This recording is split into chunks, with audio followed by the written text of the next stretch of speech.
Trump negotiating with Putin over a resolution of this war, and it seems to me for some reason it's got the left all bent out of shape, and I don't know why, because in addition to negotiating with Putin on some sort of resolution, he's also trying to open up economic cooperation for the benefit of both countries. And what I observe here, if you put down this whole idea that Vladimir Putin is the same thing as the Soviet Union, and I know he doesn't have clean hands, but we work and trade with a lot of countries that don't have clean hands, right? I mean, we're picking and choosing who is good and who's bad. And I point to the Chinese government and the Chinese Communist Party. We trade with them all the time. And they are outstanding number one enemy in the world. So putting that aside, though, if we could negotiate some sort of economic cooperation along with this and along with resolving the conflict, and I know you want to talk about that, but that would, I would argue, have the result of benefiting both countries economically. We can stop worrying about getting into a shooting war with the Soviet or with the Russians. Here I slipped. With the Russians, NATO wouldn't have to concern itself with being invaded by Vladimir Putin, and it might tear the getting cozier relationship between Russia and China away. So we could all focus on the real enemy, which is China. But I don't know. I know I'm kind of just sort of on a stream of consciousness on this, but I don't see this discussion as a bad thing in any way. Your reaction, sir? Well, my initial reaction, Brian, is I don't know how much you like your job, but if you wanted to quit and go work as a deputy secretary of state, I would endorse your person to go and do that. Because, man, I would love that kind of you up at the Secretary of State, because you're absolutely nailing all the things that are important to the United States. I mean, that's what Trump ran on. He ran on, wanted to be the, America first. He actually signed that into an executive order that his foreign policy would be America first. And he's doing exactly what he said he was going to do. And so far, all of those things you mentioned are good for the United States. And I guess to answer your question about, why this is and why there's so much reticence and resistance from the Europeans, especially, yeah, it's because we tied all of this action over the last 3 years to our credibility as an alliance, and even to the essence of who we are. We said, and I actually did this on my show yesterday a little bit, kind of running through the history of the last 3 years in just a few minutes, but basically, we said that Russia had to lose, Ukraine had to win at the outset of the war. And then everything to that extent was said throughout the rest of it, and many still say to this day, they cannot conceive of not winning, even if it comes at the expense of benefits to our country, as you pointed out. And so far, it looks like Trump is willing to just blow off all of that pressure to do what makes sense. Well, the alliance that we're talking about here was built on a post-World War II Europe that needed to be rebuilt, but also then immediately began to be fearful of the Soviet Union and their communist ways. I mean, FDR sold out all those Eastern European countries at Yalta. They became a part of the Iron Curtain. Their lives became miserable. Post-fall of the Soviet Union, many of them became more prosperous. I mean, Ukraine, for example, breadbasket of Europe, at least at one point until this war showed up. So they were in a better position.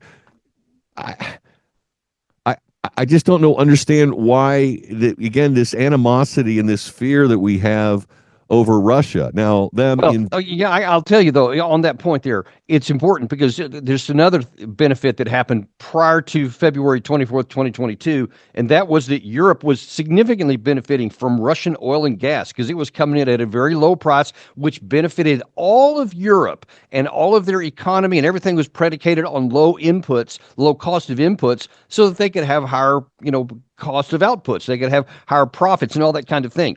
We have absolutely shot ourselves in the foot, and maybe even one knee, by keeping these sanctions on Russia, because it's harmed us a lot more than it has them. And listen, all of this 100% came from our absolute overt insistence on putting NATO into Ukraine, something that would never keep anybody in Europe safer.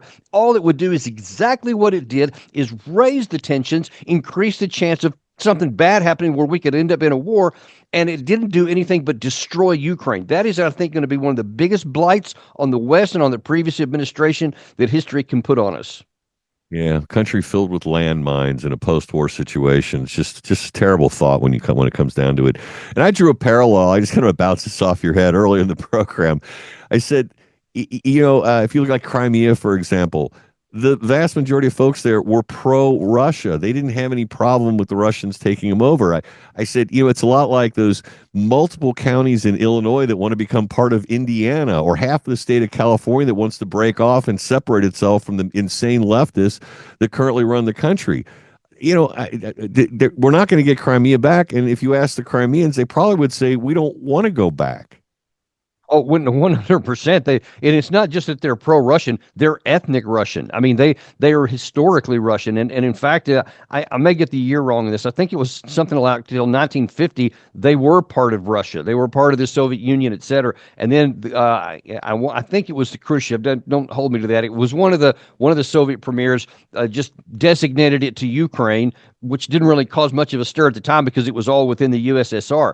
But historically, they have been Russian, and they ethnically are still Russian, and they voted. You don't even have to ask them because they told you with their own voice with this plebiscite that they overwhelmingly, I think 95%, voted to be in Russian. And all of them, Russians and Ukrainian Crimeans, consider themselves to be Russians today. So that's never coming back. And that's the case with the majority of the area that is under Russian control today in terms of ethnic Russians that are in there. And it's even on the other side of the line up to the Dnieper River, still significant portions are ethnic Russians.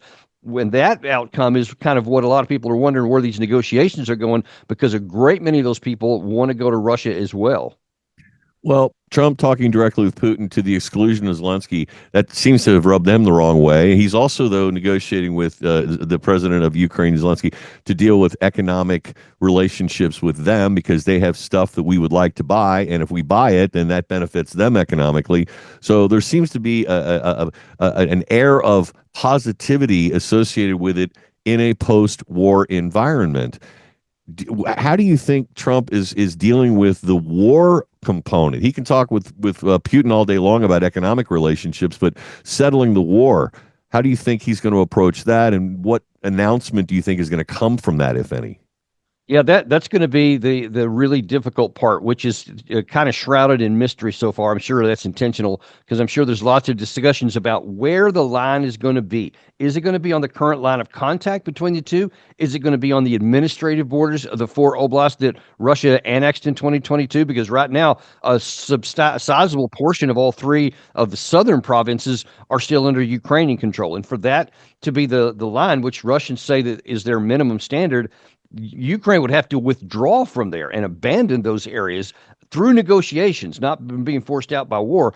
That's what I advocate. I think that's the best thing that could happen, because the alternative is that Russia doesn't agree to the current line of contact and they continue marching forward with their armed forces until they seize territory by force of arms, which means more Ukrainians would die. The line's going to be over there, in my view, one way or the other, either by negotiations where a lot of Ukrainians have to suffer the embarrassment but are alive to withdraw out, or they'll take it and those people will be dead. And so I think that it's that stark of an option right now, and it's unknown right now what Trump's going to agree to. Do you think there's an economic component that would benefit Ukraine in that type of resolution? Like, hey, okay, we're willing to concede the territory, but Russia, you got to do something for us, maybe providing energy or other resources. Again, if you have free trade between those two countries after you resolve your differences, it can only benefit both countries. Is there a dangling carrot in there for Ukraine to make a concession? You would have to have Russia make a concession from a position of strength that they don't have to make. They don't have to offer almost anything, because Russia is willing to pay the price of losing more of their soldiers, extending the war and the costs that go along with that, in order to secure this, what they view as their minimum security requirements on their border. That's the real crux of all this, is that Putin is not looking at getting the war over with. He's looking at the long-term security on his western border and why they went to war in the first place. If he thinks the current line of contact won't provide him that long-term security, he won't agree to it, and he doesn't have to. And if Trump doesn't, Russia will just keep fighting. And that's the problem, is that Russia has leverage that we don't have. But to your question about the economics, Ukraine, whatever's going to be left of it, will 100% benefit economically, because Europe is standing by already. And that was in Trump's meeting with Macron yesterday. They're standing by to have all kinds of post-war development and, and taking care of things that were destroyed, et cetera. So there's a lot of benefit for the Ukrainians, not the least of which nobody else would have to die. Now, if this if a treaty resolution, land concessions, Russia gets what they want. There's all this talk about peacekeeping forces being kept in Ukraine. Do you think there's really a necessary element of a peacekeeping force if Russia ultimately gets back or gets its Russian components out of Ukraine? A new line is drawn. Is there any further risk of Russia saying, screw it, we're going to go for the whole thing? I mean, if they wanted to do that, they already have the force in place right now, and they can just do it. There's reports out this morning that in the Russian media and the Russian military media that what Zelensky had said last week was 150,000 formation of Russian forces is actually closer to 200,000. That's not in contact. It's on in addition to everything. It's about 700,000 on the line of contact right now. Russian forces. There's another 200,000, which, by the way, is bigger probably by a factor of two than the one that invaded Ukraine in the first place. That's the size we're talking about. It's not engaged anywhere. It is positioned to where it can go into a number of different places if negotiations apparently break down. So they can do it right now. But I think that they want to get things done diplomatically as long as they can get what they think is their security going forward. And that's really what it all comes down to. All right. As we part company today, Daniel Davis, I just always thoroughly enjoy these conversations. Do you see this a negotiated resolution happening in the near term, like weeks as opposed to 6 months or another year? Well, Trump yesterday at his press conference said out loud that he thinks that Zelensky could be here either this week or next week to sign a deal for the minerals. And then he said the war itself could be wrapped up within a few weeks. He had his national security advisor earlier that morning, yesterday, said it could be done as quickly as a week or two. So he's definitely thinking that this is in the end game right now. And then the question is going to be, is Zelensky going to accept it? Because I'm thinking that Trump is getting to the position to where he's going to say to Zelensky, you either accept this deal or good luck to you and Europe trying to figure it out on your own because we're coming to an end. I think that's what Trump's setting up. Fair enough. This has been another Daniel Davis Deep Dive. Always look forward to it. Daniel, have a wonderful week, sir. And thanks for spending time with my listeners and me. Same to you. I love you guys. See you next time.